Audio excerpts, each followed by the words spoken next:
Assalamualaikum warahmatullahi wabarakatuh. Waalaikumsalam warahmatullahi wabarakatuh. Alhamdulillah nahmaduhu wa nasta'inuhu wa nastaghfiruh wa na'udzubillahi min syururi anfusina wa min sayyiati a'malina may yahdihillahu fala mudhillalah wa may yudhlilhu fala hadiyalah. Asyhadu an la ilaha illallah wa asyhadu anna Muhammadan abduhu wa rasuluh. Allahumma sholli ala sayyidina Muhammad wa ala alihi wa sahbihi ajmain amma ba'du. Ya ayyuhalladzina amanu taqullaha haqqa tuqatih wa la tamutunna illa wa antum muslimun. Baiklah, ibu-ibu yang rahmati Allah, marilah kita awali pertemuan kita dengan mengucapkan puji dan syukur atas segala nikmat yang telah Allah limpahkan kepada kita semua, terutama nikmat terbaiknya yaitu nikmat iman Islam, nikmat taufik hidayah, serta nikmat sehat walafiat, yang mana alhamdulillah di hari ke-14 bulan Ramadan ini Allah senantiasa telah melimpahkan banyak kenikmatan pada kita semua ya, sehingga kita dimudahkan untuk menjalankan ibadah-ibadah, beramal soleh, serta beraktivitas di bulan yang mulia ini. Salawat dan salam semoga tercurah pada junjungan kita Rasulullah Sallallahu Alaihi Wasallam yang dengan kesabaran dan perjuangan beliau dalam menyebarkan ajaran tauhid hingga membawa kita semua ke dalam dinul Islam. Dengan ajaran Islam yang telah beliau sampaikan kepada kita semua, hingga kita memiliki pegangan iman dan takwa dalam menjalani kehidupan sehari-hari. Alhamdulillah, kami mengucapkan jazakallah khairan katsiran kepada Pak Ustadz Haitami, guru kita yang sama-sama kita muliakan, yang alhamdulillah telah hadir di tengah-tengah kita, dan insya Allah Pak Ustadz akan kembali melanjutkan kajian kita di tema fikih sunnah. Saya pun menghaturkan jazakumullah khairan katsiran kepada ibu-ibu Majelis Taklim Khairun Nisa yang telah bergabung dalam agenda kajian rutin kita ini dalam rangka bertolabul ilmu. Mudah-mudahan Allah senantiasa melimpahkan taufik dan hidayah kepada kita semua. Amin ya rabbal alamin. Baiklah, ibu-ibu yang dirahmati Allah, kita beranjak kepada agenda inti kita, yaitu penyampaian materi. Silakan ibu-ibu yang ada kitab fikih sunnahnya bisa dibuka. Kita masih di bab sholat sunnah. Sekarang kita masuk ke halaman 148 di poin yang kelima dengan subjudul sholat sunnah ghairu muakkadah. Baiklah, kepada Pak Ustadz kami persilahkan. Bagus Pak Ustadz. Assalamualaikum warahmatullahi wabarakatuh. Alhamdulillahilladzi kataba alaina siyam fi syahri Ramadan alladzi unzila fihi al-Qur'ana hudan lin-nasi wa bayyinatin minal huda wal furqan. Asyhadu an la ilaha illallah wahdahu la syarikalah wa asyhadu anna Muhammadan abduhu wa rasuluhu la nabiyya ba'da. Usikum wa nafsi bitaqwallah faqad fazal muttaqun. Pertama saya ucapkan selamat menjalankan ibadah Ramadan. Ramadan Mubarak. Semoga Allah Subhanahu wa taala menerima seluruh amal ibadah kita semuanya. Amin ya rabbal alamin. Ibu-ibu yang dirahmati Allah, baik kita lanjutkan yaitu halaman 148. Ya. Yaitu sholat sunnah ghair muakkadah. Jadi kita sudah membahas yaitu sholat sunnah muakkadah. Nah ini sholat sunnah ghair, ada kata ghair. Jadi ghair itu artinya tidak. Apa maksudnya? Kalau muakkadah itu Rasulullah selalu beliau mengerjakan. Kalaulah pada waktunya beliau tidak kerjakan, maka beliau mengqadha, yaitu di waktu yang lain. Nah itu maksudnya adalah sunnah yang muakkadah. Nah ini sekarang ghair muakkadah. Jadi kalau ghair muakkadah ini artinya ya kelapangan waktu saja. Jadi bila punya waktu ya dikerjakan. Ya kalau tidak punya waktu ya tidak dikerjakan. Dan kemungkinan besarnya tidak mengkodoknya Rasulullah. Nah ini sunnah-sunnah apa saja yang termasuk sunnah tapi ghair muakkadah. Ibu-ibu yang dirahmati Allah, saya bacakan. Yaitu poin 5. Sholat sunnah ghair muakkadah. Pertama adalah 2 atau 4 rakaat sebelum asar atau 4 rakaat sebelum asar. Berkenaan sholat ini diriwayatkan di beberapa hadis yang masih diperdebatkan kesohihannya. Meski demikian, karena sanadnya yang banyak, artinya bahwa yang meriwayatkan hadis ini banyak dari berbagai jalur, ia saling memperkuat. Salah satunya hadis tersebut adalah hadis riwayat Ibnu Umar, bahwa Nabi Shallallahu Alaihi Wasallam bersabda, Allah merahmati seseorang yang mengerjakan sholat 4 rakaat sebelum asar. Hadis ini diriwayatkan oleh Imam Ahmad, Abu Dawud, dan para perawi lainnya. Jadi 4 rakaat sebelum asar itu bisa dilakukan, bisa dilaksanakan. Cara mengerjakannya tetap yaitu 2-2. Tapi kalaulah hanya sempatnya 2 tidak mengapa, atau sama sekali tidak mengerjakan pun itu tidak mengapa. Jadi ini maksudnya adalah masuknya adalah sunnah ghair muakkadah. Jadi 4 rakaat sebelum asar. 2 rakaat sebelum maghrib. Imam Bukhari telah meriwayatkan dari Abdullah bin Mughaffal bahwa Nabi Shallallahu Alaihi Wasallam bersabda, "Salatlah sebelum maghrib." Salatlah sebelum maghrib. Kemudian beliau melanjutkan, bagi yang mau mengerjakannya. Makanya ada kata bagi yang mau mengerjakannya, karena khawatir orang-orang akan menjadikannya kebiasaan. Jadi artinya masih masuk kategori sholat sunnah ghair muakkadah, yaitu 2 rakaat sebelum maghrib. Sekarang saya tanya, kalau 2 rakaat setelah maghrib termasuk muakkadah atau ghair muakkadah? Setelah. Kalau sebelumnya, sebelum maghrib itu ghair muakkadah. Ghair, tidak muakkadah. Artinya bagi yang punya kemauan, lagi mood, silahkan, tidak pun tidak mengapa. Karena biasanya Nabi kalau yang muakkadah, Nabi itu sangat menganjurkan. Contoh, qobliyah 2 rakaat qobliyah subuh. Termasuk muakkadah atau ghair muakkadah? 2 rakaat qobliyah subuh, sebelum subuh. Sampai kata Nabi, sholatlah kalian 2 rakaat sebelum subuh, sampai kalian dikejar musuh pun,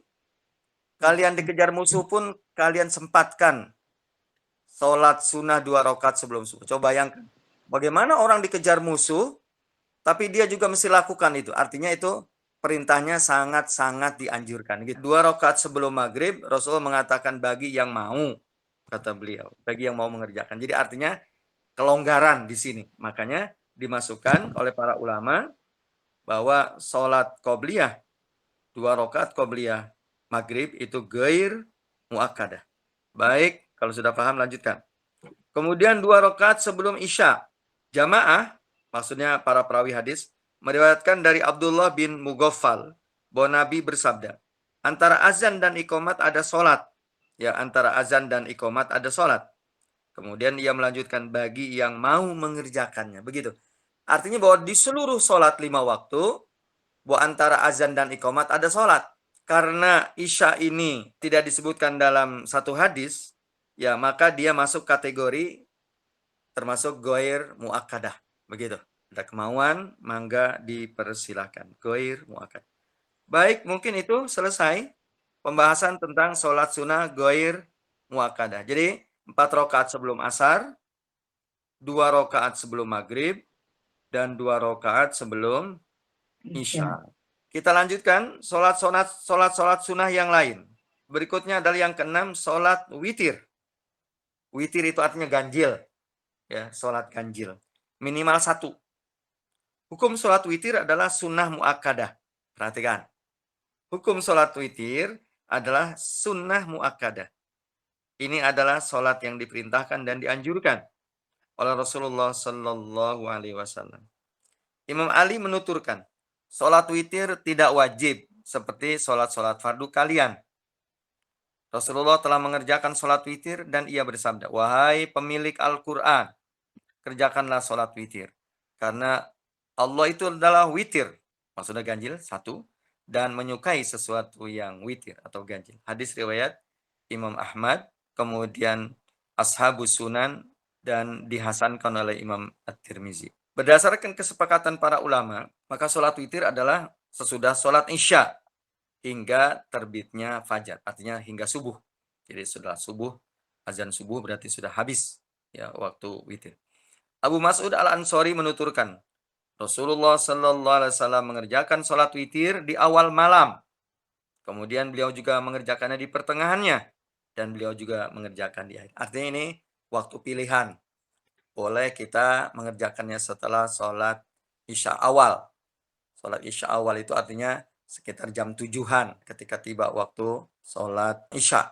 Itu setelah selesai sholat Isya, lalu sholat witir 3 rakaat atau 1 rakaat itu mengerjakannya di awal. Tapi Rasulullah juga kadang-kala mengerjakan di pertengahan. Di pertengahan itu sekitar jam 10 atau jam 12. Tapi beliau juga kadang-kala mengerjakan di akhir, yaitu sebelum subuh. Berdasarkan kesepakatan para ulama, waktu sholat witir adalah sesudah sholat Isya hingga terbitnya fajar. Tadi udah dijelaskan. Sholat witir sunnah segera dikerjakan di awal malam, maksudnya setelah sholat Isya.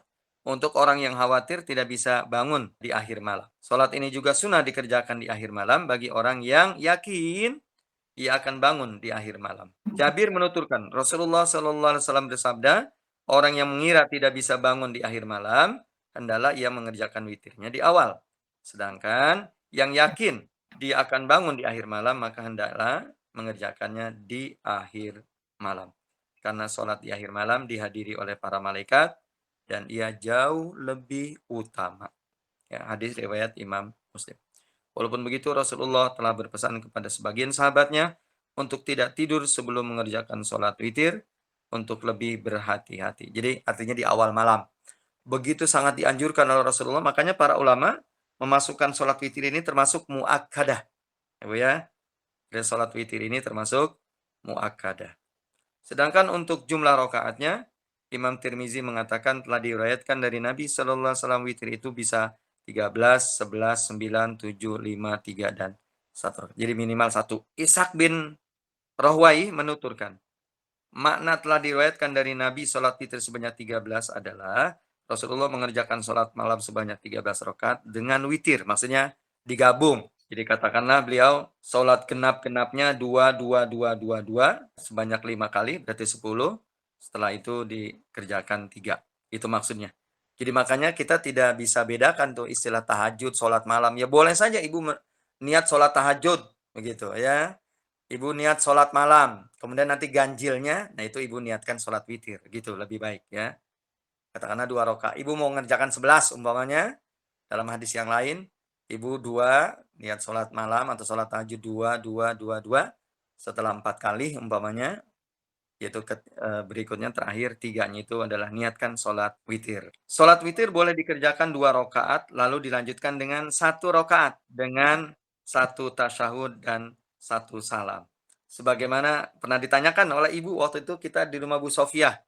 Waktu itu ada yang bertanya, bagaimana niatnya? Ya sudah, di awal ibu niat aja sholat witir 3 rakaat, tapi ngerjakannya 2, kemudian dipotong, yaitu dengan tasyahud, kemudian berdiri lagi 1. Sudah, ya berdiri aja, takbir aja sudah. Dia juga boleh dikerjakan dengan 2 tasyahud dan 1 salam. 2 tasyahud dan 1 salam. Jadi 2 tasyahud itu artinya sama dengan sholat maghrib berarti. 2 tasyahud dan 1 salam. Seluruh rakaat dikerjakan secara terus-menerus dan baru bertasyahud di rakaat sebelum rakaat yang terakhir. Lalu berdiri lagi untuk mengerjakan rakaat terakhir. Kemudian bertasyahud dan salam. Dia boleh juga dikerjakan dengan 1 tasyahud dan 1 salam di rakaat terakhir saja. Ya, semua cara ini diperbolehkan dan telah diriwayatkan dari Nabi Shallallahu Alaihi Wasallam. Jadi itu tidak mengapa ya mengerjakannya seperti sholat maghrib atau mengerjakannya seperti yang selama ini ibu lakukan, itu tasyahudnya hanya 1 kali saja. Orang yang mengerjakan sholat witir boleh membaca surah atau ayat apapun sesudah membaca suratul Fatihah. Imam Ali mengatakan di dalam Al-Quran tidak ada sesuatu yang diterlantarkan. Artinya sama saja hukumnya. Maka bacalah surah atau ayat yang kamu paling suka. Yang mengerjakannya pada waktu witir. Namun demikian bacaan yang sunnah dibaca orang yang mengerjakan sholat witir 3 rakaat ada. Rakaat pertama adalah surah Al-A'la. Sabbihisma rabbikal a'la alladzi khalaqa fasawwa walladzi qaddara fahada. Begitu. Kemudian rakaat yang keduanya adalah surah Al-Kafirun. Qul ya ayyuhal kafirun la a'budu ma ta'budun, dan selanjutnya. Dan di rakaat yang terakhirnya adalah 3 surah yang diawali oleh Qul, yaitu surah An-Nas, surah Al-Falaq, surah Al-Ikhlas, surah Al-Falaq, dan surah An-Nas pada rakaat yang ketiga. Nah itu para ulama menyunahkan membacanya seperti itu, ya seperti yang mereka riwayatkan dari Rasulullah SAW. Jadi mengenai sholat witir yang 3 rakaat umpamanya, itu rakaat pertamanya adalah disunahkan surah Al-A'la, Sabihis. Rakaat yang kedua adalah surah Al-Kafirun, Qul ya ayyuhal kafirun. Dan rakaat yang ketiga adalah 3 surah yang diawali dengan kul berturut-turut, yaitu Al-Ikhlas, Al-Falaq, dan An-Nas. Tapi bagi yang mau membaca surah yang lain pun itu semuanya boleh, seperti tadi yang dikatakan oleh Ali, semua ayat Quran, seluruh surah Quran tidak ada yang diterlantarkan. Artinya hukumnya sama saja. Cuman para ulama ahli fikih memasukkan tadi yaitu membaca Al-A'la rakaat pertama, kemudian Al-Kafirun rakaat kedua, dan 3 kul di rakaat ketiga menjadi sunnah karena begitu Rasul pernah mencontohkan semacam itu. Kemudian perihal membaca kunut ketika sholat witir. Membaca doa kunut disyariatkan dalam sholat witir pada sepanjang tahun. Ahlus Sunan, di para periwayat hadis, dan para perawi lainnya telah meriwayatkan dari Hasan bin Ali, jadi anaknya Ali, cucu Rasulullah ya. Rasulullah SAW telah mengajariku kalimah-kalimah yang aku baca pada sholat witir. Allahumma hdini fi man hadait, wa afini fi man afait, wa tawallani fi man tawallait, wa barik li fi ma atait, wa kini syarra ma qadait, innaka taqdi wa la yuqta alaik, wa innahu la yazillu ma walait, wa la ya'izzu man adait, tabarakta rabbana wa ta'alait, wa sallallahu ala Nabi Muhammadin sallallahu alaihi wasallam. Begitu Ibu sekalian. Itu membaca doa kunut pada sholat witir. Jadi di rakaat ketiga kita setelah kita i'tidal, setelah membaca sami Allah liman hamidah, kemudian kita membaca doa kunut. Kemudian waktu membaca kunut. Kunut boleh dibaca sebelum ruku atau juga dibaca kunut boleh dibaca sebelum ruku setelah selesai membaca surah ya atau ayat-ayat Quran. Dia juga boleh dibaca sesudah bangun dari ruku, maksudnya i'tidal. Humaid menuturkan, aku bertanya kepada Anas bin Malik, doa kunut dibaca sebelum atau sesudah ruku? Dia menjawab, kami membacanya sebelum dan sesudahnya. Artinya boleh mana saja. Sebagian ulama menyunahkan mengangkat tangan ya saat membacanya. Adapun tentang mengusap wajah dengan 2 tangan, Imam Baihaqi telah mengatakan tindakan yang paling afdal adalah tidak melakukannya. Artinya tidak mengusap muka. Kemudian doa sesudah sholat witir. Orang yang telah selesai mengerjakan sholat witir disunahkan membaca Subhanal Malikil Quddus. Ya, doa sesudah sholat witir itu disunahkan Subhanal Malikil Quddus. Kemudian Rabbul Malaikati Warruh. Subhanal Malikil Quddus, Rabbul Malaikati Warruh. Berikutnya, tidak ada 2 sholat witir dalam semalam. Orang yang telah mengerjakan sholat witir dan bermaksud mengerjakan sholat lain diperbolehkan melakukannya dan tidak perlu mengulang kembali sholat witirnya. Hal ini didasarkan pada hadis yang diriwayatkan oleh Abu Dawud dan juga Imam At-Tirmizi dan beliau menghasankannya dari Imam Ali. Rasulullah SAW bersabda, tidak ada 2 sholat witir dalam semalam. Artinya kalau kita sudah witir di masjid umpamanya seperti yang biasa dilakukan, maka di malam hari kemudian kita mau menambah sholat kita, jadi tidak ada sholat ganjilnya. Jadi tidak ada witirnya, semua genap-genap saja. Lakukan 2, 2, 2, ya semaunya. Artinya semaunya itu minimal 2 mungkin, dan paling banyak ya tidak terbatas. Jadi di sini tidak ada witir dalam satu malam 2 kali. Artinya bagi yang sudah witir, katakanlah di masjid, seperti ibu melakukannya di Masjid Ta'liful Qulub, nanti di rumah tidak mengulang witir. Artinya witir tidak dikerjakan lagi. Kemudian mengkodok. Ya, mayoritas ulama berpendapat disyariatkan mengkodok sholat witir. Nah, karena begitu sangat utamanya, makanya dimasukkan ke dalam muakkadah. Jadi kalau tidak melakukan malam itu, jadi boleh mengkodoknya. Hal ini didasarkan pada hadis yang diriwayatkan oleh Imam Baihaqi, Imam Hakim, dan disohihkan menurut syarat Asy-Syaukani, ya Asy-Syaikhani, Bukhari dan Muslim. Dari Abu Hurairah, Nabi SAW bersabda, bila salah seorang dari kalian bangun tidur di pagi hari dan ia belum mengerjakan sholat witir, hendaklah ia mengerjakannya. Berarti kita mengerjakannya itu setelah sholat subuh. Ya, setelah sholat subuh. Kunut di sholat 5 waktu. Doa kunut sunnah dibaca keras di sholat 5 waktu. Jadi artinya baik di sholat malam hari maupun sholat di siang hari. Zuhur, asar. Ya maksudnya. Bila sedang terjadi bencana. Ya, disebut dengan kunut nazilah. Ibnu Abbas menuturkan Rasulullah SAW membaca kunut di sholat zuhur, asar, maghrib, isya, dan subuh. Sesudah membaca Sami Allahu liman hamidah pada rakaat yang terakhir selama sebulan berturut-turut. Beliau mendoakan keburukan untuk suatu kampung di Bani Salim, serta Ra'i, Zakwan, dan Asyah. Ya, Asyah. Para jamaah di belakang beliau mengamininya. Diriwayatkan oleh Abu Dawud, Imam Ahmad, dan dihasankan hadis ini oleh Syekh Al-Albani. Rasulullah mengutus beberapa orang ke tempat mereka untuk mengajak mereka masuk Islam. Namun yang terjadi ternyata mereka justru membunuh para utusan Rasulullah Sallallahu Alaihi Wasallam.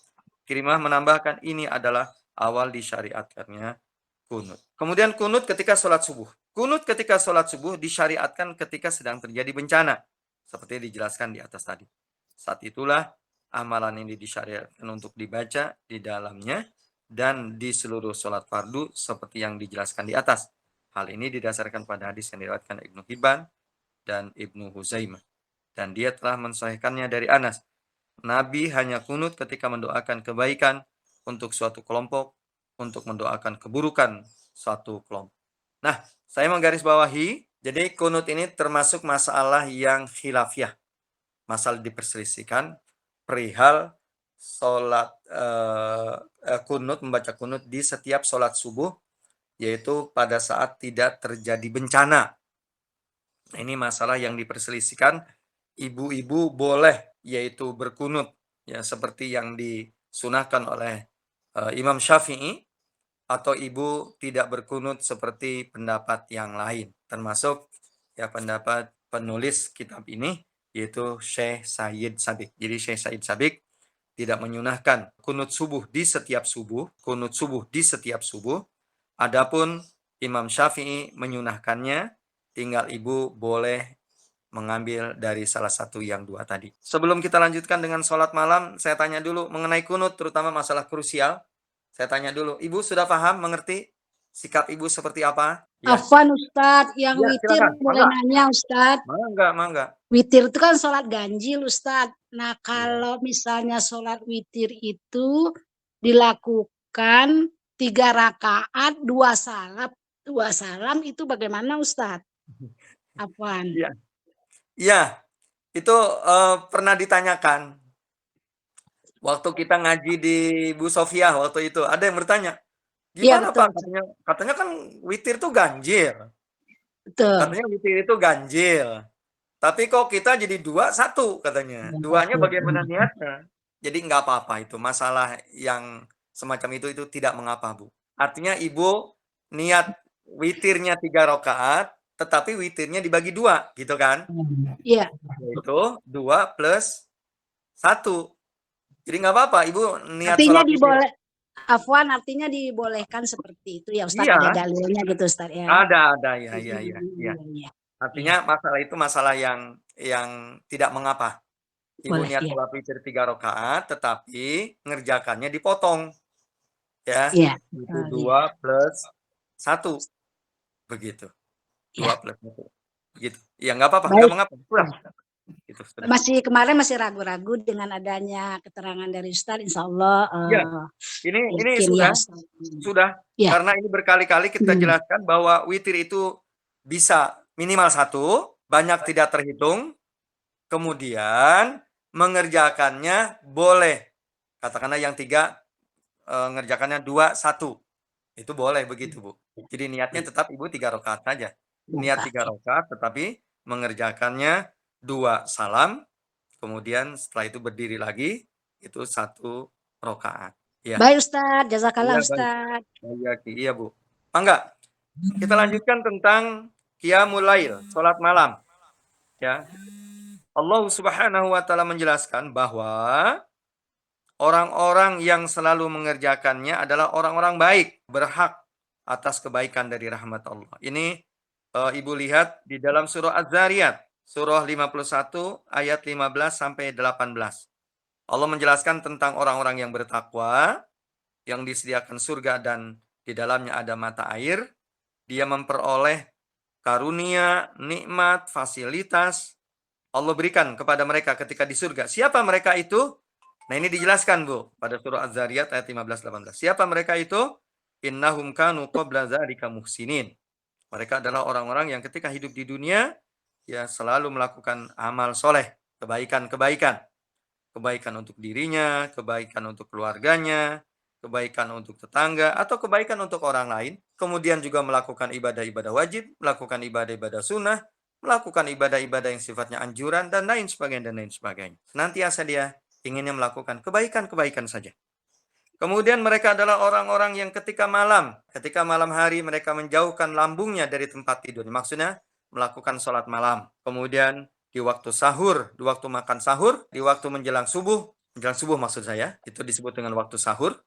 Karena terbaik sahur itu adalah menjelang subuh, terakhir, dan banyak beristighfar. Jadi jangan kita tinggalkan waktu sahur itu, waktu kita banyak beristighfar. Baik di bulan Ramadan, maupun di luar bulan Ramadan. Ini diantara ya, alamat, ciri orang-orang yang bertakwa yang Allah abadikan di dalam surah Az-Zariyat yang dijanjikan surga dan mata air yang mengalir untuk diminum oleh mereka. Nanti lihat lagi surah Az-Zariyat surah 51 ayat 15 sampai 18. Abdullah bin Salam menuturkan, ketika Rasulullah SAW baru pertama kali tiba di Madinah, orang-orang berbondong-bondong ya ingin menemui beliau, menemui Rasulullah SAW. Termasuk aku. Padahal beliau masih Yahudi waktu itu, Bu. Orang Yahudi dia. Aku termasuk salah seorang yang ikut datang ya menjemput Rasulullah. Setelah mengamati dan memperhatikan wajah beliau, aku tahu bahwa itu bukan wajah seorang pendusta. Artinya wajahnya wajah enak dilihat, wajah orang yang tidak ada dendam, wajah orang yang tidak kusut, wajah yang damai, wajah yang empatik. Itulah wajah Rasulullah. Inilah yang membuat beliau masuk Islam, Bu. Aku tahu bahwa itu bukan wajah seorang pendusta. Perkataan pertama yang aku dengar dari beliau yaitu ayuhan nas absyus salam wa'timut ta'am wasilul arham wasallul laili wan nasu niyam tadkhulul jannata bisalam. Wahai saudara-saudara, wahai manusia. Jadi ketika Rasul sampai di Madinah, ketika berhijrah, begitu kata Nabi, wahai saudara-saudara, sebarluaskanlah salam, berikanlah makan kepada orang yang butuh, kemudian sambunglah hubungan kekerabatan, silaturahmi, sholat malamlah kamu, dan di saat manusia sedang tidur, masuklah kamu ke dalam surga yang penuh dengan kesenangan. Jadi dengan itulah membuat beliau masuk Islam, dengan itulah.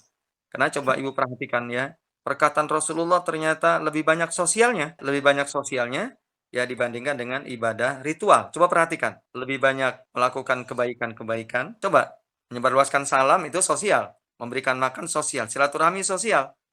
Jadi yang ibadah ritualnya hanya satu, ya sholat malam. Nah inilah yang membuat Abdullah bin Salam ini menyatakan diri masuk Islam, ya seorang Yahudi. Itu perihal sholat malam. Jadi bisa jadi sholat witir itu dimasukkan kategorinya sholat malam, Bu. Berikutnya yaitu sunnah dalam sholat malam. Orang yang akan mengerjakan sholat malam, ia disunahkan mengerjakan hal-hal yang berikut. 1. Ia niat mengerjakan sholat malam ketika akan tidur. Jadi sebelum tidur, Ibu sudah berniat, berazam, ya niat dengan kuat, ingin sholat malam. Ya, ingin bangun di malam hari. Jadi sebelum tidur ya. Jadi sebelum kita Bismillahi ahya wa amut, atau Allahumma inni aslamtu ilaika wa wajjahtu wajhi ilaika wa fawwadtu amri ilaika la malja wa la manja minka illa ilaika amantu bi kitabika alladzi anzalta, dan selanjutnya itu juga doa yang diajarkan oleh Nabi sebelum kita tidur, atau minimal kita membaca yaitu tawakal kepada Allah. Bismika Allahumma ahya wa amut. Bismika Muhammad. Ya boleh dan sebagainya, itu adalah kalimat tawakal, menyerahkan kita tidur kepada Allah Subhanahu wa taala, keselamatannya, ya security-nya. Itu di samping itu kita sudah berazam niat untuk bangun malam.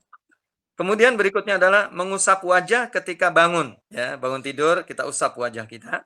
Kemudian juga kita bersiwak. Kemudian kita menatap ke langit dan kita membaca doa yang diriwayatkan oleh Nabi Sallallahu Alaihi Wasallam. La ilaha illa anta subhanakallahumma astaghfiruka li dzambi wa as'aluka rahmatakallahumma zidni ilma wa la tuzigh qalbi ba'da idh hadaitani wa habli min ladunka rahmatan innaka antal wahhab. Alhamdulillahilladzi ahyana ba'dama amatana wa ilaihin nusyur. Jadi ketika kita menatap ke langit, kita baca doa itu. Kemudian ia membaca 10 ayat yang terakhir dari surah Ali Imran. Ini yang sering saya sampaikan. Dari mulai inna fi khalqis samawati wal ardi wa ikhtilafil laili wan nahari la ayatin liulil albab sampai ayat yang terakhir, ayat yang ke-200, ya ayyuhalladzina amanu sabiru wasabiru warabitu wattaqullaha la'allakum tuflihun. Insyaallah ya kalau kita membacanya itu lengkap, terhindar kita dari terjatuh ya di kamar mandi karena ya ruhnya betul-betul sudah kumpul, Bu. Ya, kalau membaca ayat sekitar 11 ayat insyaallah rasa saya sudah betul-betul bangunnya itu sempurna ya. Karena paling tidak itu sekitar 3 menit kita baca ayat itu. Begitu. Ya, ini disunahkan. Lalu ia juga membaca doa. Allahumma lakal hamdu anta nurus samawati wal ard wa man fihinna walakal hamdu anta qayyumus samawati wal ard wa man fihinna walakal hamdu antal haq wa wa'dukal haq wa liqa'ukal haq wal jannatu haq wan naru haq wan nabiyyuna haq wa Muhammadun sallallahu alaihi wasallam haq was sa'atu haq. Allahumma laka aslamtu wa bika amantu wa alaika wa ilaika tawakkaltu wa ilaika anabtu wa bika khasamtu wa ilaika hakamtu faghfirli ma qaddamtu wa ma akhartu wa ma asrartu wa ma a'lantu antallah la ilaha illa anta. Terus bagaimana ya supaya kita bisa membacanya? Ya, Ibu tulis yang besar. Ya, nanti beli spidol, tulis. Atau ada orang IT di sini atau yang biasa ngetik-ngetik, buat aja supaya dibagikan. Ini doa-doa yang kita baca sebelum kita melakukan qiyamul lail, kita bangun di malam hari.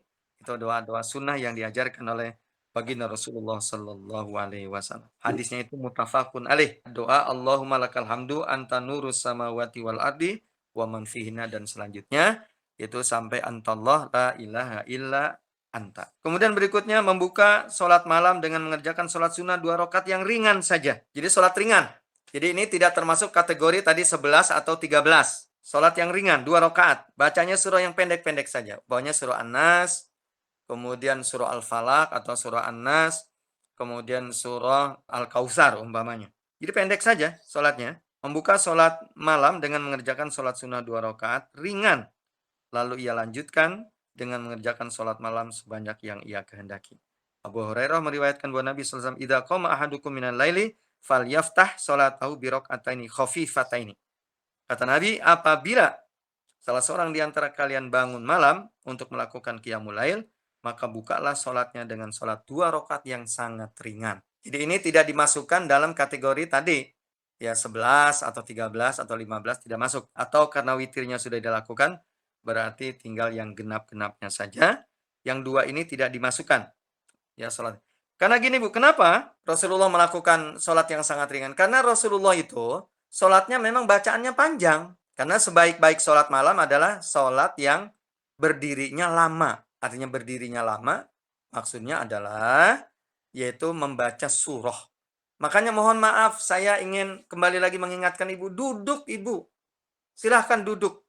Kursi itu kan pas. Jadi kalau kita bangun nanti sujud, ya kita mau berdiri, yang berdirinya kita ganti dengan duduk di kursi, itu pas. Pantat kita itu ke kursi.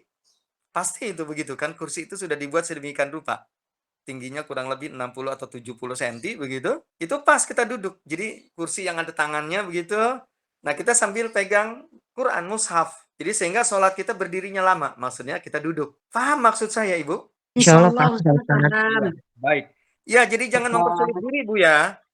Jangan mempersulit diri, banyak alasan, aduh saya capek.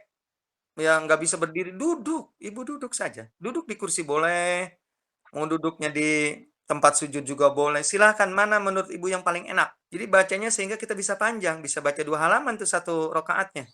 Ya, Bu ya. Karena yang terbaik sholat malam itu adalah sholatnya yang berdirinya lama. Maksudnya berdirinya lama, maksudnya adalah membaca Quran. Mungkin sholatnya cuma 2 rakaat, nggak apa-apa. Silakan saja. Berikutnya adalah membangunkan pasangan. Membangunkan istri bagi suami atau membangunkan suami bagi istri berarti ya. Nabi SAW bersabda, semoga Allah merahmati seorang pria yang bangun di waktu malam, lalu ia mengerjakan sholat dan membangunkan istrinya. Apabila istrinya menolak, ia memercikan air ke wajahnya. Dan semoga Allah juga merahmati seorang istri, seorang wanita, seorang emak-emak yang bangun di malam hari, lalu ia pun mengerjakan sholat dan membangunkan suaminya. Apabila suaminya menolak, ia memercikan air ke wajahnya. Itu contoh hadis Nabi itu begitu. Ya tidak harus persis begitu, Bu. Suaminya yang bangunnya belakangan, memang nanti nggak marah kalau dibangunin, tapi dia bangun dengan senang, malah berterima kasih. Dengan percikan air, mangga, silakan. Dia tidak perlu dipercikan air, mungkin cukup hidungnya dipampat sedikit.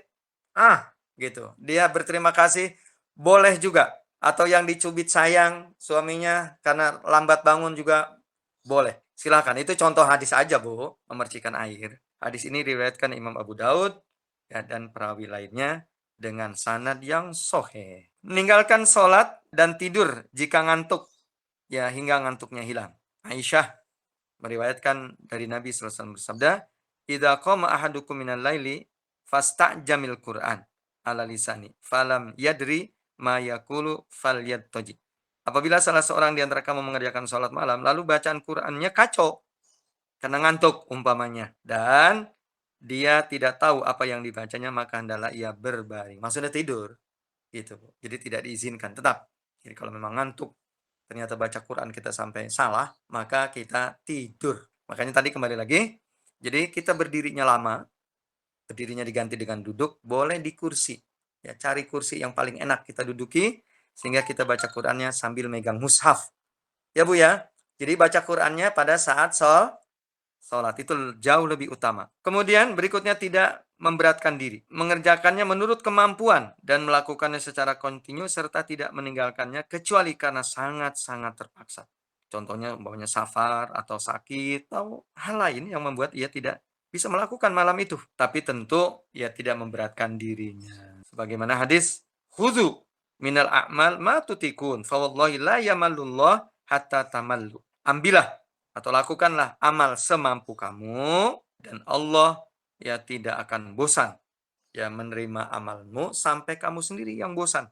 Artinya walaupun mampunya 2, silakan 2, mampunya 3, silakan 3, mampunya 1. Continue.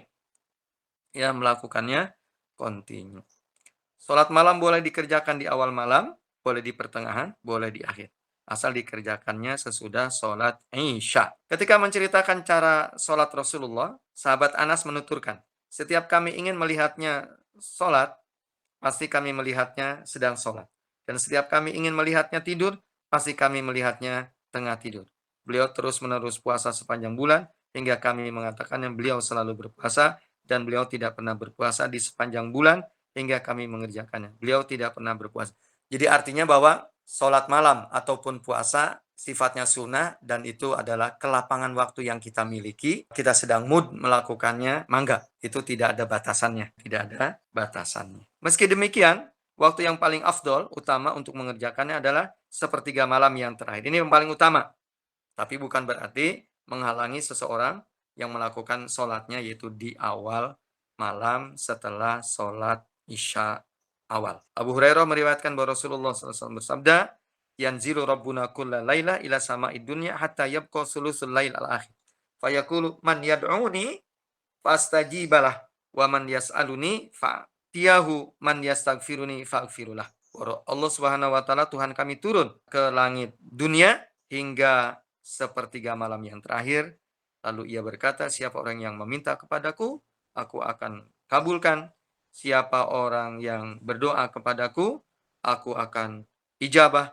Dan siapa orang yang meminta, aku akan berikan. Siapa orang yang memohon ampun, aku akan ampuni segala dosa-dosanya. Jadi sayang Allah Subhanahu wa taala ketika turun ya di sepertiga malam terakhir, justru kita tertidur pulas ya, jadi sangat disayangkan. Salat malam tak punya jumlah rakaat tertentu.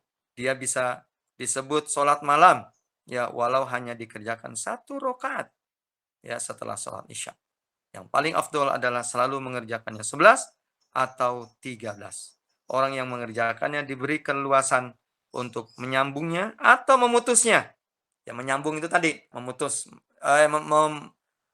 ibu tadi menyambung, contohnya ibu sudah sholat di masjid, seperti di bulan Ramadan, kemudian ibu nanti melanjutkannya di rumah, boleh. Atau memutus, ibu sholat tidak pada bulan Ramadan, ibu sholat dulu sekian rakaat, kemudian terus tidur, nanti bangun sholat lagi. Atau ibu bangun berapa rakaat sholat, kemudian tidur lagi, kemudian sholat lagi, dan lain sebagainya. Itu fleksibel ya Bu ya. Rasulullah tidak pernah mengerjakan sholat malam lebih dari 11 rakaat. Ini ada hadis. Baik di bulan Ramadan maupun pada bulan lainnya. Beliau mengerjakan 4 rakaat. Jangan tanyakan bagus dan lamanya. Beliau mengerjakan 4 rakaat. Jangan tanyakan bagus dan lamanya.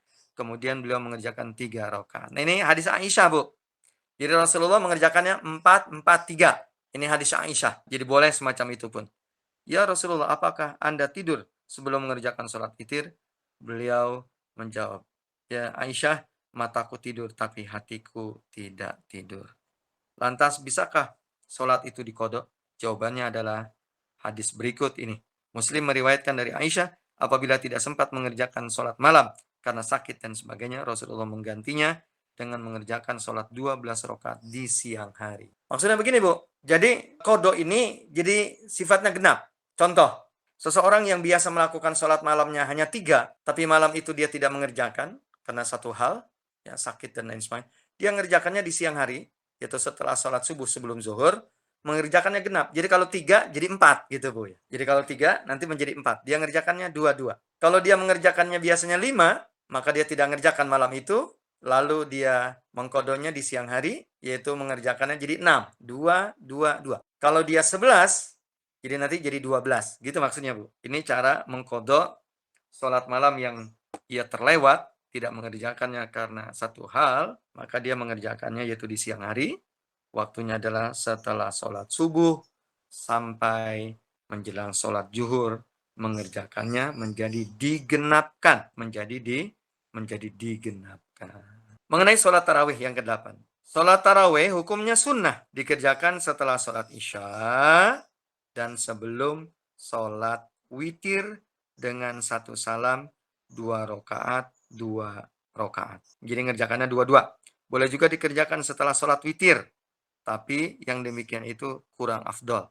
Waktunya berlangsung hingga akhir malam, ya menjelang subuh. Jamaah meriwayatkan dari Abu Hurairah, Rasulullah SAW menyuruh kita mengerjakan sholat tarawih dan tidak mewajibkannya. Beliau bersabda, orang yang mengerjakan sholat tarawih karena iman dan mengharapkan pahala akan diampuni dosa-dosanya yang telah lalu. Man qoma ramadhana imanan wahtisaban ghufira lahu ma taqaddama min dzambi. Jadi siapa orang yang memakmurkan malamnya dengan sholat tarawih, dengan dorongan iman dan mengharapkan pahala dari Allah, Allah akan ampuni ya dosa dan kesalahan masa lalu. Jamaah selain Imam At-Tirmizi juga telah meriwayatkan dari Aisyah radhiyallahu anha bahwa Nabi mengerjakan sholat di masjid, lalu orang banyak mengikuti beliau. Beliau mengerjakannya lagi di malam berikutnya. Orang-orang mengikuti jauh lebih banyak lagi. Kemudian mereka berkumpul di malam ketiga. Ternyata beliau tidak keluar dari rumahnya. Pada pagi harinya beliau bersabda, aku telah melihat kalian telah berkumpul di masjid. Perkara yang menghalangiku keluar menemui kalian adalah aku khawatir amalan ini akan menjadi wajib ya buat kalian. Kejadian ini terjadi pada bulan Ramadan. Jadi Nabi itu hanya 2 malam ketika sahabat menjadi semakin banyak, Nabi khawatir menjadi wajib, maka Nabi enggak keluar. Jadi artinya bahwa sholat tarawih itu hukumnya sunnah. Dikerjakan boleh sendiri-sendiri atau dikerjakan secara berjamaah. Adapun jumlah rakaat tarawih adalah 11 rakaat. Jumlah jamaah telah meriwayatkan dari Aisyah, Nabi tidak pernah mengerjakan sholat malam lebih dari 11, ya baik di bulan Ramadan maupun di bulan lain. Inilah yang sesuai dengan sunnah yang diriwayatkan dari Nabi. Dan tidak ada satupun hadis sahih lain yang terkait dengan. Meski demikian telah diriwayatkan secara sahih bahwa umat Islam pada zaman Sayyidina Umar, Utsman dan Ali telah mengerjakan sholat sebanyak 20 rakaat. Ini adalah pendapat mayoritas ulama dari mazhab Imam Hanafi, Hambali dan Imam Az-Zahiri. Sebagian ulama menyatakan sholat tarawih yang sunnah adalah 11 rakaat dengan sholat witir, sedangkan sisanya hanya sunnah biasa. Jadi kembali lagi, ini masalah fleksibilitas, fleksibel. Jadi silahkan sampai berapapun mangga dipersilahkan. Walaupun disebut berulang-ulang kata 11 rakaat, di Mangga. Karena sahabat pun ada yang mengerjakan di zaman Sayyidina Umar, Utsman, Ali itu sampai 20 rakaat. Seperti ada di sebagian daerah yang mengerjakan sholatnya 23 rakaat. Itu jadi itu bukan masalah yang dibatasi menjadi 11 saja, tidak Bu ya. Jadi kembali itu masalah fleksibilitas ya sholat tarawih, karena mengikuti sahabat pun itu ada sunnahnya, termasuk disebutkan oleh Nabi Shallallahu Alaihi Wasallam. Kata Nabi, ketika kalian banyak ya mendapatkan perbedaan khilafiyah di dalam beragama, maka kata Nabi, kalian mengikuti aku dan juga khulafaur rasyidin. Sedangkan sholat tarawih 20 rakaat itu adalah dikerjakan oleh juga para khulafaur rasyidin. Jadi jangan berantem gara-gara pembatasan sholat tarawih menjadi 11 atau justru menjadi 23, tidak ya. Jadi semuanya itu adalah ada sunnahnya. Kemudian sholat tarawih secara berjamaah. Sholat tarawih secara berjamaah. Sholat tarawih boleh dikerjakan secara berjamaah dan boleh juga dikerjakan sendiri-sendiri. Namun mengerjakannya secara berjamaah di masjid adalah lebih afdol menurut ya mayoritas ulama. Sebelum ini telah disebutkan hadis yang menjelaskan bahwa Rasulullah SAW telah mengerjakan secara berjamaah tadi, malam pertama, malam kedua. Tapi beliau kemudian tidak keluar karena khawatir akan menjadi wajib. Namun setelah itu, Sayyidina Umar bin Khattab memerintahkan umat Islam untuk mengerjakan sholat tarawih secara berjamaah. Makanya ada sebuah hadis, bukan hadis, yaitu perkataan para sahabat, nikmal bid'ah, bid'ah Umar. Terjemahnya kira-kira, sebaik-baik bid'ah itu adalah bid'ahnya Umar. Maksudnya bid'ah Umar itu adalah mengenai sholat tarawih secara berjamaah. Jadi ketika Nabi tidak ke masjid karena khawatir nanti menjadi wajib, maka Umar memerintahkan yaitu kepada Zaid bin Sabit untuk menjadi imam, yaitu sholat tarawih bagi para sahabat. Makanya tadi dikatakan ya nikmal bid'ah bid'ah Umar. Jadi sebaik-baik bid'ah itu adalah bid'ahnya Sayyidina Umar. Baik, kemudian bacaan sholat tarawih. Tidak ada sesuatu pun yang disunahkan dibaca ketika sholat tarawih. Telah diriwayatkan dari para salafus soleh bahwa mereka membaca 200 ayat ketika mengerjakan sholat tarawih. Mereka sampai bersandar pada tongkat karena saking lamanya berdiri. Dan mereka baru selesai mengerjakannya menjelang terbitnya fajar. Ya, seperti di negara-negara Timur Tengah atau di Indonesia mungkin di beberapa masjid ada yang mengerjakannya semacam ini. Mereka membaca surah Al-Baqarah dalam 8 rakaat. Karena itu bila ia dibaca dalam 13 rakaat, mereka menganggapnya sebagai sebuah bentuk usaha meringankannya. Abu Qudamah menjelaskan Ahmad mengatakan bahwa imam di bulan Ramadan seyogianya membaca bacaan yang ringan, ya, yang pendek saja dan tidak memberatkan makmumnya. Terlebih lagi di malam-malam yang pendek. Al-Qadi mengatakan seorang imam sholat tarawih disunahkan menghatamkan Al-Quran dalam sebulan supaya makmumnya mendengar seluruh ayat Al-Quran, dan ini tidak disunahkan menghatamkan lebih dari sekali karena dikhawatirkan memberatkan mereka. Jadi kalau dia sholat katakanlah 11 rakaat, sedangkan satu malamnya hanya 1 juz, karena nanti 1 bulan saja tamat 1 Quran agar mereka semua mendengar ayat suci Al-Quran dibaca. Jadi dalam 1 malam itu hanya 20 halaman, Bu. Ya, 20 halaman. Jadi kalau ia sholat katakanlah 11 rakaat, katakanlah dibagi 10 gitu, katakanlah dibagi 10, maka 20 bagi 10, jadi 1 rakaatnya hanya 2 halaman. Itu yang lebih afdol. Berikutnya yaitu sholat duha. Sholat duha, Bu. Telah diriwayatkan di banyak hadis tentang keutamaan sholat duha, dan kami akan menyebutkan sebagian dari hadis itu. Abu Zar Al-Ghifari menyebutkan bahwa Rasulullah SAW bersabda, setiap pagi, setiap persendian kalian harus dikeluarkan sedekahnya. Setiap tasbih merupakan sedekah, tahmid kalian sedekah, takbir kalian sedekah, amar ma'ruf nahi munkar kalian sebagai sedekah. Semua ini bisa diwakili dengan 2 rakaat sholat duha. Abu Hurairah menuturkan, Rasulullah SAW telah mewasiatkan 3 hal kepada kami, yaitu puasa 3 hari setiap bulan, sholat duha 2 rakaat, dan sholat witir sebelum tidur. Ini hadis riwayat Bukhari dan Imam Muslim. Sholat duha adalah ibadah sunnah. Orang yang menginginkan pahala sholat duha maka dipersilakan mengerjakannya. Sedangkan orang yang meninggalkannya dia tidak tercela. Waktu mengerjakannya dimulai sejak naiknya matahari sekitar 1 tombak hingga waktu tergelincirnya matahari, menjelang zuhur. Jadi kira-kira jam 7 sampai menjelang zuhur. Tapi sunnahnya dikerjakan ya setelah matahari naik agak tinggi dan panas kian menyengat. Maksudnya sekitar jam 9. Jam 9 itu sangat disunahkan. Jadi matahari sudah mulai menyengat. Anak kambing kalau dijemur dia sudah merasa kepanasan. Zaid bin Arqam menuturkan, Nabi mengunjungi penduduk Kuba ketika mereka sedang mengerjakan sholat duha. Maka beliau bersabda, sholat awabin dikerjakan ketika persendian terasa panas karena sinar matahari di waktu duha. Jadi maksudnya sholat duha itu disebut sholat awabin. Jumlah minimum yaitu sholat duha adalah 2 rakaat seperti telah disebutkan dalam hadis Abu Dzar Al-Ghifari. Sekelompok ulama termasuk Abu Ja'far ya At-Tabrani berpendapat tidak ada batasan untuk jumlah maksimalnya. Al-Iraqi mengatakan dalam Syarah At-Tirmizi, aku tidak pernah mendengar ada sahabat atau tabi'in yang membatasi hanya 12 rakaat. Pendapat ini pula yang dikemukakan oleh Imam As-Suyuti. Aisyah menurutkan Nabi mengerjakan sholat duha 4 rakaat dan menambahinya semaunya. Jadi gitu, minimal 2, ya maksimalnya tidak disebutkan. Itu mengenai sholat duha. Mengerjakannya yang sangat utama adalah ketika anak kambing terjemur, dia sudah merasa panas, sekitar jam 9, itu sangat utama. Tapi kita dari jam 7 itu sudah boleh mengerjakan sampai tergelincirnya matahari menjelang sholat zuhur. Itu mengenai sholat duha. Kemudian sholat istikharah, ke-10. Orang yang ingin mengerjakan sesuatu yang mubah atau ada keinginan, dan dia tidak tahu sisi baiknya, karena itu masalah gaib. Ya, masalah yang akan datang kan gaib, Bu. Disunahkan mengerjakan sholat 2 rakaat selain sholat fardu.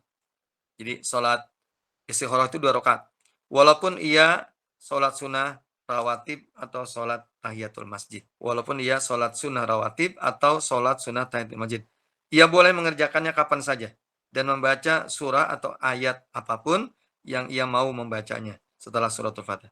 Sesudah sholat, ia dianjurkan memuji Allah dan bersalawat kepada Nabi. Kemudian berdoa, dan doa yang diriwayatkan Bukhari dari Jabir, Rasulullah mengajari kami sholat istikharah ya dalam semua urusan dan mengajari satu surah Al-Quran. Beliau bersabda, apabila salah seorang dari kalian hendak mengerjakan sesuatu, hendaklah ia mengerjakan sholat 2 rakaat selain sholat fardu, lalu ia berdoa. Jadi sholat sunnah istikharah itu 2 rakaat, dan ini doa yang diajarkan oleh Nabi. Allahumma inni astakhiruka bi ilmika wa astaqdiruka bi kudratika wa as'aluka min fadlikal azim fa innaka taqdiru wa la aqdiru wa ta'lamu wa la a'lamu wa anta 'allamul ghuyub. Allahumma in kunta ta'lamu anna hadzal amra khairun li fi dini wa ma'ashi wa akibati amri ajil amri wa ajilihi faqdurhu li wa yassirhu li thumma barik li fi wa in kunta ta'lam anna hadzal amr syarrun li fi dini wa ma'ashi wa akibati amri ajil amri wa ajilihi fasrifu anni wasrif anhu waqdur lil khaira haitsu kana tsumma ardini bi. Nah, itu doa yang diajarkan oleh Rasulullah sallallahu alaihi wasallam, yaitu salat istikharah. Kemudian ya menyebutkan niatnya atau menyebutkan saat membaca Allahumma in kunta ta'lamu anna hadzal amr. Jadi yang maksud anna hadzal amr itu sesungguhnya urusan ini urusan apa? Umpamanya urusan pernikahan, ya urusan ngambil mantu, urusan mau beli mobil atau tidak beli mobil, atau beli mobilnya merek apa, atau mau beli apa rumah, ya atau mau menyekolahkan anak dan lain sebagainya, atau urusan apa saja. Jadi kita mintanya kepada siapa? Allah Subhanahu wa Ta'ala. Minta pilihkan. Karena masa depan itu masa yang gaib, masa yang tidak tahu. Kadangkala yang menurut kacamata kita dia baik, tapi menurut pandangan Allah belum tentu baik. Sebagaimana halnya menurut kacamata kita buruk, tetapi menurut Allah bisa jadi adalah dia baik. Makanya sholat istikharah. Apa itu istikharah? Sholat minta pilihan maknanya. Ya minta dipilih, minta dipilihkan oleh Allah Subhanahu wa Ta'ala ketika kita menginginkan ya atau menolak sesuatu. Ya. Itu kira-kira sesudah melakukan sholat istikharah, orang yang melakukan mesti mengerjakan apa yang disukainya dan tidak boleh berpegang pada apa yang disukainya sebelum ia mengerjakannya. Baik, Ibu yang berbahagia, itu kira-kira kajian kita pada pagi menjelang siang hari ini sampai pada sholat istikharah, sholat minta pilihan ya kepada Allah ketika kita ingin melakukan sesuatu atau tidak ingin melakukan sesuatu. Ya minta pilihkan. Karena istikharah maknanya adalah pilihan, minta dipilihkan. Wallahu a'lam bishawab. Saya serahkan pada Bu Lulu, mungkin ada yang mau bertanya, Bu Lulu silakan. Ya, baik Pak Ustadz. Jazakallah khairan kasiron untuk penjelasannya di tema perihal sholat-sholat sunnah ini. Baiklah ibu-ibu, jika ada hal-hal yang ingin ditanyakan, saya persilahkan. Boleh Bu Lulu mau tanya ke Ustadz? Iya, baik silakan Ibu. Ustadz mau nanya, kalau sholat istikharah itu apa ya baca doanya? Suratnya Jadi, maksudnya. Suratnya itu surat apa? Sholatnya biasa. Yang Enggak saya ada katakan surat biasa tertentu itu- ya Ustadz? Yang saya katakan biasa itu artinya tidak ada perintah khusus, surah apa gitu. Jadi ibu membacanya mana yang menurut ibu mudah, sehingga surah yang panjang boleh, surah yang pendek boleh. Tapi menurut saya mendingan surah yang tidak terlalu panjang, tapi juga tidak terlalu pendek. Contoh banyak surah Al-Ghasyiyah. Hal ataka hadithul ghasyiyah wujuhu yawma idin khasyiyah. Kemudian rakaat keduanya adalah katakanlah surah yaitu surah Sabbihisma rabbikal a'la. Surah Al-A'la. Al-A'la. Oh gitu. Atau lebih pendek dari itu. Contohnya la uqsimu bihadzal balad, surah Al-Balad. Kemudian surah Al-A'la, Iqra bismi rabbikal ladzi khalaq, khalaqal insana min 'alaq. Atau surah Kirain Al-Buruj. ada ketetapan. Tidak. Enggak ya Jadi Ustadz. tidak ada. Soalnya ada yang bilang Ustadz Afwan. Ya. Ada yang bilang ada satu yang ngomongin kulhu sama al-kafirun, satu lagi kulhu sama inna atau inna itu gitu. Jadi saya ragu mana yang benar gitu. Malah tidak ada Oh. penjelasan itu. Jadi Oh. tadi pun Gitu. saya itu mempersilahkan. Saya bilang sangat bagus kalau kita Surat apa aja? tidak terlalu pendek tapi juga tidak terlalu panjang. Panjang. Sedang katakanlah itu Oh. hanya setengah halaman kan? Al-A'la itu setengah halaman, Al-A'la kemudian Al-Ghasyiyah ya, Ghasyiyah. Iya. itu sudah cukup. Ataka Boleh hadis ngerjakannya ghasyiyah. siang hari, boleh malam hari. Tuh, nggak harus malam ya berarti ya. Ngerjakannya hanya 2 saja. Ya baik Ustadz, Iya. jazakallah khairan ini Iya. jawabannya. Ya, Ini baik Bu Lulu. Ya, Bu. Silahkan ibu-ibu yang lain jika ada yang ingin ditanyakan terkait tema ataupun yang di luar tema. Izin bertanya Pak Ustadz, begini, kan kita dianjurkan memperbanyak berdoa di waktu-waktu mustajab tuh Pak Ustadz. Cuma kalau perempuan kan kondisinya ada uzur syar'inya ya, misalnya kayak saya lagi haid begini. Terus apakah harus tetap mengedepankan adab atau bagaimana Pak Ustadz? Apa bisa sambil tetap beraktivitas? Mohon pencerahannya Pak Ustadz. Jazakallah khairan katsiran. Kalau doa tidak ada masalah. Yang tidak boleh memegang mushaf, yang tidak boleh berpuasa, tetapi ibu berdoa, membaca Quran tanpa memegang mushaf Bu ya, atau berdiam di masjid itu dianjurkan tetap, tidak berbeda. Apalagi hanya sekedar berdoa, ya artinya berdoa gitu. Ibu pada saat menstruasi berdoa itu mohon kepada Allah, tidak mengapa. Sholat ya termasuk ya, haram sholat, puasa. Sholat nanti tidak dikodok, tapi puasanya dikodok. Sebenarnya ada kajian tentang adab-adab berdoa. Contoh, adab berdoa itu menghadap ke kiblat, duduk itu ada berdoa, mengangkat kedua tangan itu ada berdoa, mengawali dengan membaca hamdalah, kemudian bersolawat kepada Rasulullah, kemudian dengan semangat berdoa itu diantaranya adab. Tapi umpamanya kita mau naik mobil, umpamanya ibu berdoa, ya kan nggak harus duduk karena mau naik mobil. Umpamanya ibu berdoa dengan Bismillahirrahmanirrahim. Subhanalladzi sakhkhara lana hadza wa ma kunna lahu muqrinin wa inna ila rabbina lamunqalibun. Atau mau keluar rumah, silakan begitu. Tapi kalau memang doanya itu doa khusus umpamanya, ya ibu duduk sebaiknya, mengangkat tangan, kemudian menghadap kiblat sambil berduduk begitu. Tapi bukan berarti kita doa-doa yang lain itu kita tidak bisa kita lakukan. Ya pada saat menstruasi pun doa itu dibolehkan begitu Bu. Termasuk ya zikir, ya saat kita beraktivitas kita berzikir, ya silakan, termasuk melantunkan ayat Quran. Subhanalladzi sakhkhara lana hadza. Ya, umpamanya kita baca Tabarakalladzi biyadihil mulku wa huwa ala kulli syai'in qadir. Sambil beraktivitas maksudnya kan? Silakan. Atau ibu menghususkan diri duduk baca Quran. Tapi dalam keadaan menstruasi tidak memegang mushaf. Jadi kalau memang waktunya ada, memang waktu mau duduk baca Quran, ya duduk. Tapi sedang beraktivitas pun katakanlah murojaah ayat Quran, ya tidak mengapa. Silakan dimurojaah. Baiklah ibu-ibu, insya Allah kita sudah di penghujung waktu. Sekali lagi jazakallah khairan kasiran Pak Ustadz untuk materi yang tadi disampaikan, juga jawaban dari pertanyaan-pertanyaan. Baiklah ibu-ibu sekalian yang dirahmati Allah, kita akhiri pertemuan kita dengan mengucapkan istighfar dan doa kafaratul majelis. Astagfirullahaladzim, astagfirullahaladzim, astagfirullahaladzim, wa atubu ilaih. Subhanakallahumma wa bihamdika asyhadu an la ilaha illa anta astaghfiruka wa atubu ilaih. Alhamdulillahirabbil alamin, wallahu a'lam bishawab. Mohon maaf atas segala kekurangan. Wassalamualaikum warahmatullahi wabarakatuh.